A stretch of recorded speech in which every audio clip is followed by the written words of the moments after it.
شعر محبت جہاں نحمده ونصلي على رسوله الكريم اما بعد فاعوذ بالله من الشيطان الرجيم بسم الله الرحمن الرحيم شهر رمضان الذي انزل فيه القرآن هدى للناس وبينات من الهدى والفرقان۔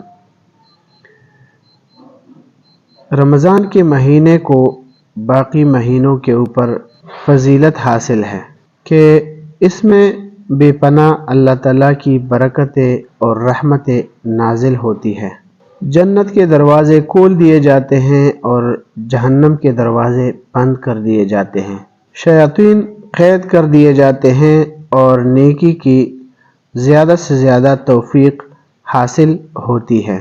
مومنین کے رزق میں اضافہ ہو جاتا ہے، نفل کا ثواب فرض کے برابر اور فرض کا ثواب 70 فرضوں کے برابر ہو جاتا ہے۔ رمضان کا پہلا عشرہ رحمت اور دوسرا عشرہ مغفرت اور تیسرا عشرہ یعنی آخری 10 دن وہ دوزخ سے خلاصی کا ہے۔ اس میں ایک رات شب قدر ہے جس میں پوری رات عبادت 1000 مہینوں سے بہتر ہے۔ اسی مہینے میں قرآن کریم نازل ہوا ہے، دن میں روزہ اور رات میں تراویح کا اجتماعی نظام قائم کیا جاتا ہے۔ اسی طرح اس مہینے کی نورانیت اور تاثیر میں بے انتہا اضافہ ہو جاتا ہے۔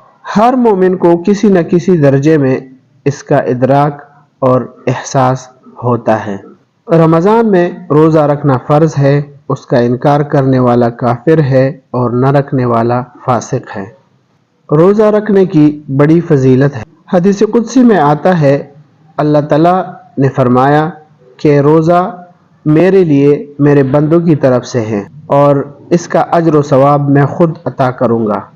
میرا بندہ میری خوشنودی کے لیے اپنی خواہشات نفس چھوڑتا ہے، کھانا پینا ترک کر دیتا ہے، لہٰذا میں خود اپنی مرضی کے مطابق ان کا بدلہ دوں گا۔ روزہ دار کے لیے 2 طرح کی خوشیاں ہیں، ایک افطار کے وقت اور دوسرا وہ جب وہ اپنے رب کے حضور باریابی کا شرف حاصل کرے گا۔ اسی طرح روزہ دار کے منہ کی بو اللہ تعالیٰ کے ہاں مشک کی خوشبو سے زیادہ پسندیدہ ہے۔ روزہ نفس اور شیطان کے حملوں اور جہنم سے بچنے کے لیے ڈال ہے۔ جب تم میں سے کوئی روزہ رکھے تو بیہودہ باتوں سے بچے، شور و شغب نہ کرے۔ اگر کوئی جھگڑا کرے یا گالی دے تو کہہ دے کہ میں روزے سے ہوں۔ روزے کی نیت دل کے پختہ ارادے کا نام ہے، زبان سے بولنا ضروری نہیں ہے، اور اگر استحضار کے لیے زبان سے الفاظ ادا کر لے تو بہتر ہے۔ روزے کے لیے نیت شرط ہے۔ سحری کے بعد دل میں روزے کی نیت کرنا کافی ہے۔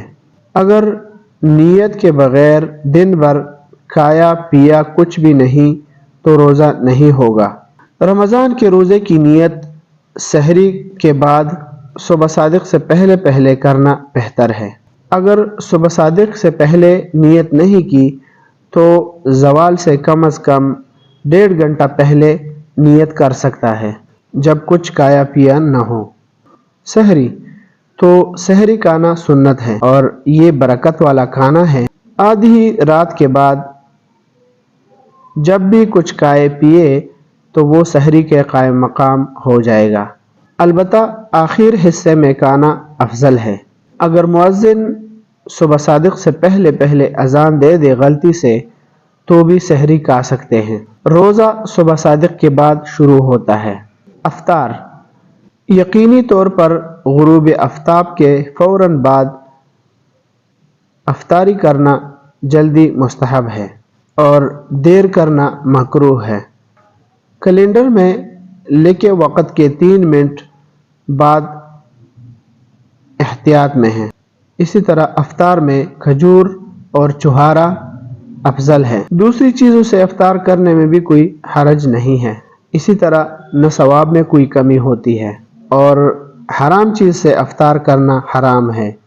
جس چیز کے حرام ہونے کا شبہ ہو تو اس سے افطار نہ کیا جائے۔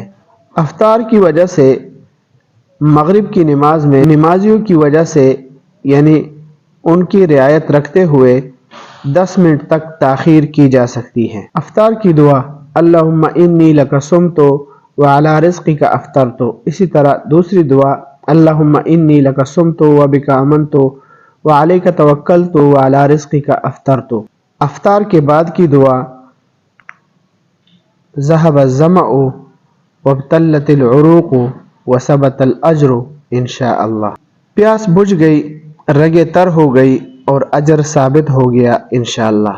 تراویح رمضان المبارک میں عشاء کی فرض اور سنت کے بعد 20 رکعت تراویح پڑھنا سنتی مؤکدہ ہے۔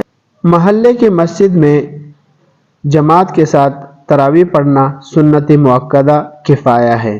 اگر محلے کی مسجد میں باجماعت تراویح نہ ہوتی ہو تو پورے محلے والوں کو سنت کے چھوڑنے کا گناہ ہوگا۔ اگر محلے کی مسجد میں تراویح کی جماعت ہوتی ہو اور کوئی شخص تنہا یا گھر میں باجماعت تراویح کی نماز پڑھ لے تو جائز ہے، البتہ بلا عذر ترک کرنا خلاف افضل ہے۔ اسی طرح نابالغ کو تراویح میں امام بنانا جائز نہیں ہے۔ قرآن اتنا زیادہ پڑھنا کہ مقتدیوں کو نمازیوں کو تکلیف ہو مکروہ ہے۔ تراویح میں ایک بار پورا قرآن پڑھنا یا سننا سنت ہے۔ اسی طرح قرآن اتنا تیز پڑھنا کہ حروف کٹ جائے گناہ ہے۔ تراویح سنانے یا سننے پر اجرت لینا یا دینا دونوں ناجائز ہے۔ اسی صورت میں قرآن سننے اور سنانے کا ثواب نہیں ملتا، اور اگر بلا اجرت کوئی حافظ ایسا ہو جو بلا اجرت تراویح پڑھاتا ہو وہ نہ ملے تو پھر چھوٹی صورتوں سے تراویح پڑھنا بہتر ہے۔ اسی طرح اگر امام 2 رکعت کی بجائے 4 رکعت پر سلام پھیر دے تو آخری 2 رکعت تراویح کی شمار ہوں گی، پہلی 2 رکعت تراویح کی شمار نہیں ہوں گی، اور پہلی 2 رکعتوں میں پڑھا ہوا قرآن لوٹایا جائے گا۔ ہاں اگر دوسری رکعت پر بیٹھا ہو تو پھر 4 رکعت تراویح میں شمار ہوں گی، البتہ صرف اتنا ہے کہ بالقصد یعنی قصداً اس طرح نہ کریں۔ تراویح کی نماز اصل 2 رکعت سنت ہیں۔ اگر کوئی شخص تراویح کی کچھ رکعتیں نہ پڑھ سکا اور امام نے وتر کی نماز شروع کر دی تو مقتدی بھی وتر کی نماز میں شامل ہو جائے، چھوٹی ہوئی رکعتیں بعد میں پوری کرے۔ اگر عشاء کی نماز تنہا پڑھی ہو یعنی جماعت میں شامل نہ ہو سکا ہو تو بھی وتر کی نماز میں شامل ہو سکتا ہے، لیکن اگر کسی نے تراویح کی نماز نہیں پڑھی ہے تو وہ وتر کی جماعت میں شامل نہ ہو، پہلے وہ تراویح پڑھے پھر بعد میں وہ وتر پڑھے۔